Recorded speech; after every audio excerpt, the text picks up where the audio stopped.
2 ദിവസമായിട്ട് times of India രാജ്യവ്യാപകമായി 1-ാം പേജിൽ കേരളത്തിൽ MSME സെക്ടർ വല്ലാത്ത അപകടത്തിലാണ് എന്ന നിലയിൽ ഒരു സ്റ്റോറി കൊടുക്കുന്നത്. ഇന്നലെ ഇത് വന്നപ്പോൾ ഞാൻ അത് വിട്ടുകളഞ്ഞത്, കാരണം പറഞ്ഞു മടുത്തുകൊണ്ട് ഇത്. പക്ഷെ ഇന്നും കൂടി കണ്ടപ്പോൾ ഒരു അജണ്ടയുടെ ഭാഗമാണ് എന്ന് വ്യക്തമായിരിക്കുകയാണ്. നിങ്ങളെല്ലാവരും നിയമസഭയ്ക്ക് റിപ്പോർട്ട് ചെയ്യുന്നവരായതുകൊണ്ട് ഈ വാർത്തയുടെ സോഴ്സ് നിങ്ങൾക്ക് അറിയാവുന്നതായിരിക്കും. പക്ഷെ ഞാനിത് മുഴുവൻ വായിച്ചിട്ടുണ്ട്. എവിടെ നിന്നാണ് ഈ കണക്ക് കിട്ടിയെന്നില്ല. ഗവൺമെൻറ് സോഴ്സ് എന്ന് മാത്രമേ ഉള്ളൂ.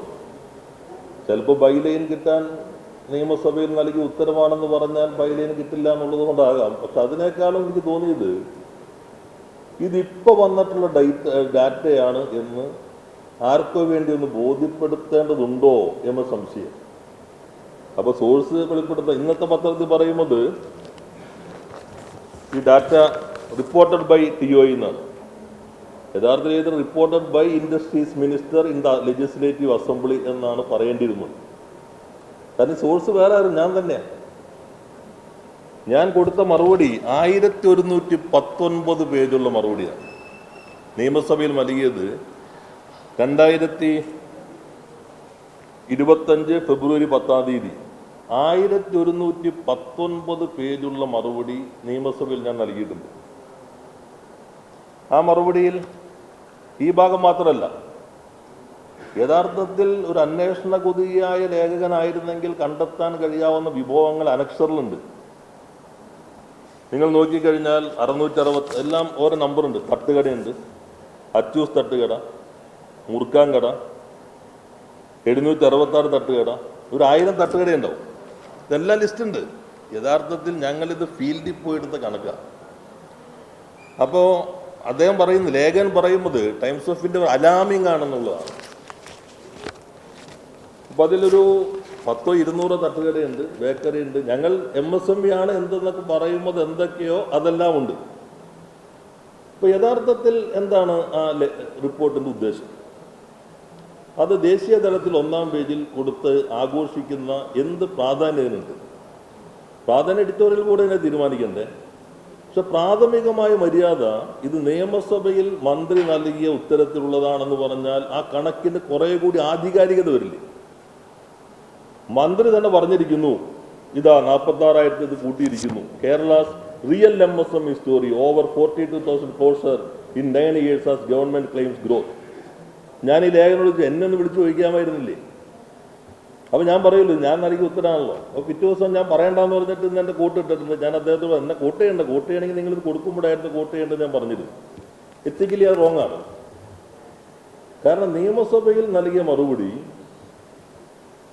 ഏതെല്ലാം സ്ഥാപനങ്ങൾ അടച്ചിരിക്കുന്നു. ആ റിപ്പോർട്ട് നിങ്ങൾ 1119 പേജുണ്ട്. നിയമസഭ റിപ്പോർട്ട് ചെയ്യുന്ന ലേഖകന്മാർ വായിക്കണം. അത് 2009 കൊല്ലത്തെയാണ്. പ്രളയം, കോവിഡ്, ഈ ഘട്ടത്തിലൊക്കെയുള്ള മറ്റേ മുറുക്കാൻകട, പെട്ടിക്കട, ആ പേര് തന്നെ പെട്ടിക്കട, മുറുക്കാൻകട എന്നുണ്ട്, പെട്ടിക്കട, എല്ലാ സ്ഥാപനങ്ങളും നമ്മൾ എടുത്തിട്ടുണ്ട്. സംരംഭം എന്നാണ് ചോദിച്ചേക്കണം. അപ്പോൾ തുടങ്ങിയത് നമ്മൾ സംരംഭം എന്ന് പറയുന്നത് പോലെ തന്നെ പൂട്ടിയത് കംപ്ലീറ്റ് കൊടുത്തിട്ടുണ്ട്. യഥാർത്ഥത്തിൽ ഉപയോഗിക്കുന്ന ഇന്ന് വന്നിട്ട് വളരെ പ്രധാനപ്പെട്ട എക്കണോമിസ്റ്റുകളൊക്കെ കണ്ടുപിടിച്ച് ഈ റിപ്പോർട്ടല്ലേ അവർ കാണുന്നുള്ളൂ, സോഴ്സ് കാണുന്നില്ലല്ലോ. ഇപ്പോൾ കേരളത്തിനെതിരൊരു അജണ്ട എങ്ങനെയോ പ്രവർത്തിക്കുന്നത്. അത് ചിലപ്പോൾ ചിലർക്ക് രാഷ്ട്രീയ താല്പര്യത്തിന് വേണ്ടി ഒരു ഉപയോഗിക്കാൻ വേണ്ടി കൊടുത്ത ഒരു മെറ്റീരിയൽ ആകും ചെയ്യാം. പക്ഷെ ഇവിടെ വന്നിട്ടുള്ളത് അലാമിങ്. എങ്ങനെ അലാമിങ് ആകുന്നത്? അലാമിങ് നോക്കുമ്പോൾ ഇന്നലെ എന്നോട് പത്രക്കാർ ചോദിച്ചാൽ പറയാതിരുന്നത്, കാരണം ഇത് ഇങ്ങനെ ഞാൻ എല്ലാ പത്രസമ്മേളനവും പറഞ്ഞിട്ടുണ്ട്. ഇന്ത്യയിൽ തുടങ്ങുന്ന വർഷം തന്നെ 30% മുതൽ 40% വരെ അടഞ്ഞു പോകുന്നുണ്ട്. കേരളത്തിൽ അത് 15% കുറഞ്ഞു. ഇപ്പോൾ നമ്മൾ നോക്കും 12%. ഈ വർഷത്തെ കണക്ക് 2 വർഷത്തെ കണക്കെടുത്താൽ തന്നെ 2.5 ലക്ഷം തുടങ്ങിയാൽ 10% തന്നെ 25,000. 15% ആകുമ്പോൾ ഈ കണക്കായി.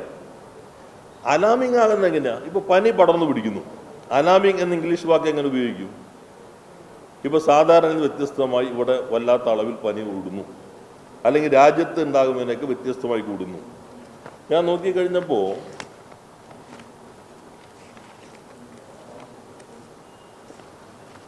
വെഫിൻ്റെ കണക്കാണ് ലോകത്തെ.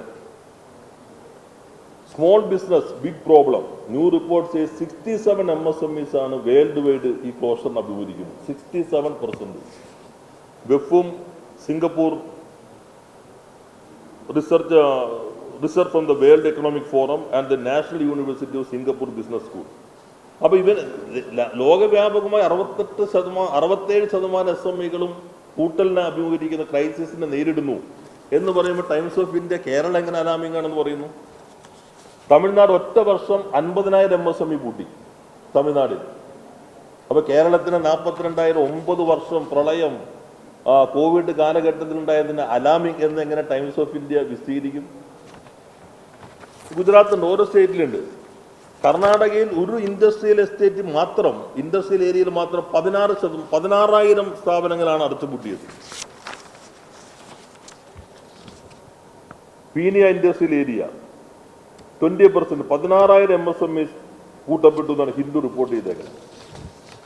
അപ്പോൾ ഇത് നമ്മൾ നിയമസഭയിൽ കൊടുത്ത ചെറിയ കടകൾ മുതൽ പെട്ടിക്കടകൾ മുതൽ ഏതൊക്കെ അടച്ചുപൂട്ടി. കാരണം ഇന്ത്യയിൽ ഇങ്ങനെ ഒരു പഠനം നടത്തുന്നത് കേരളം മാത്രമാണ്. പിന്നെ അലാമിംഗ് എന്ന് പറയുന്നത് രാജ്യത്തെ ഇതിൽ നിന്ന് വ്യത്യസ്തമായി എന്തെങ്കിലും വരണം. ഇപ്പോൾ പീയൂഷ് ഗോയൽ പാർലമെന്റിൽ കൊടുത്ത മറുപടിയാണ്. ശ്രീ രാകേഷ് റാത്തൂർ ലോകസഭയിൽ തന്നെ കൊടുത്ത മറുപടിയാണ്. അത് ചോദ്യം ഈ അടച്ചുപൂട്ടപ്പെടുന്ന ഇൻഡസ്ട്രിയൽ യൂണിറ്റിനെ കുറിച്ചാണ്. കേരളത്തിൽ കഴിഞ്ഞ 2020 മുതൽ 24 വരെയുള്ള 4 വർഷം പാർലമെന്റിലെ മറുപടി 1753 MSMEകളാണ് അടച്ചുപൂട്ടപ്പെട്ടത്. 1747 മൈക്രോ, 5 സ്മോൾ, 1 മീഡിയം.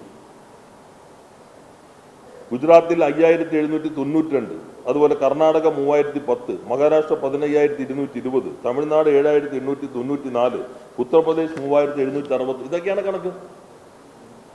ഇതാണ് പാർലമെന്റിൽ കൊടുത്ത മറുപടി. അപ്പോൾ ടൈംസ് ഓഫ് ഇന്ത്യ ഡൽഹി ഒരു ദേശീയ ദിനപത്രമായതുകൊണ്ട് പാർലമെന്റിൽ ഉത്തരം നോക്കണമല്ലോ. അലാമിംഗ് ആണെന്ന് പറയണമെങ്കിൽ അവന് ട്രെൻഡ് കാണേണ്ടതില്ലേ? അപ്പോൾ കേരളത്തിൽ ഇപ്പോൾ രൂപം കൊണ്ടിട്ടുള്ള എല്ലാ മാധ്യമങ്ങളും പൊതുവെ നമ്മുടെ സമ്മിറ്റിനെ വളരെ പോസിറ്റീവായിട്ടാണ് അവരെടുത്തത്. സംരംഭക സമൂഹം ഒറ്റക്കെട്ടായി കേരളം വളരെ മെച്ചപ്പെട്ട രൂപത്തിൽ പോകുന്നു എന്ന അഭിപ്രായം വന്നു. ഇന്ത്യയിൽ മറ്റു പലയിടങ്ങളിൽ ഇതിന് ശേഷം നടന്ന സമ്മിറ്റുകളും കൂടിയായി താരതമ്യം ചെയ്തപ്പോൾ നമ്മുടെ സമ്മിറ്റിൻ്റെ മഹത്വം ഒന്നുകൂടി വളർന്നു. പലയിടങ്ങളിൽ നമ്മൾ മീഡിയയിൽ കാണുന്നുണ്ടല്ലോ എന്തൊക്കെയാണ് സംഭവിക്കുമെന്നുള്ളത്.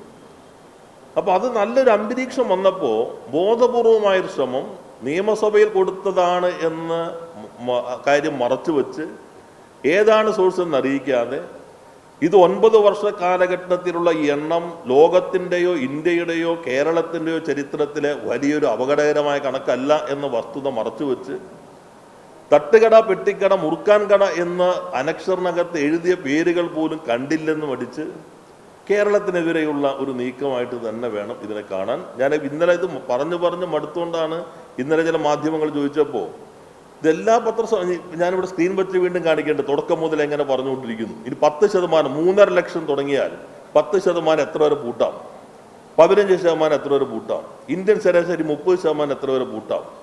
അപ്പോൾ ഇത് വളരെ വസ്തുതയ്ക്ക് നിരക്കാത്ത ഒന്നാണ്.